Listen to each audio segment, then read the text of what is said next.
Pero yung halo-halo, ginawa nilang sinanglaw. Nilagay yung sinanglaw sa halo-halo. Yun o, halo-halo, bagong gawa. Nilagay ang sinanglaw. Guys, may nangyari dito sa restaurant. May kumain na table buffet. Pero yung customer gusto nilang i-take out.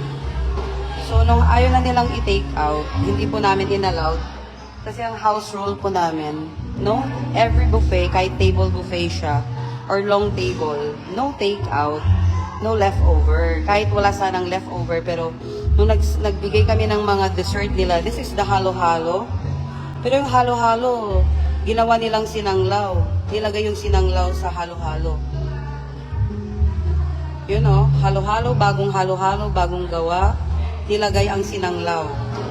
Dito naman, yung banana Q, bagong luto na banana Q. Nilagyan yung sabaw ng sinanglaw. Ito, bagong luto na laing. So, yan. Gusto nilang i-take out, kaya pinag-mix na nila. Ang daming nasira. Kahit hindi na, kasi ang rules natin, kunin mo yung rules natin.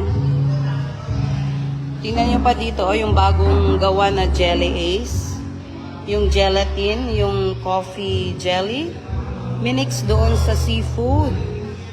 Na gusto nilang i-take out. Tingnan mo, disrespectful naman yung ginawa nila dito. They are from Paniki, Tarlac.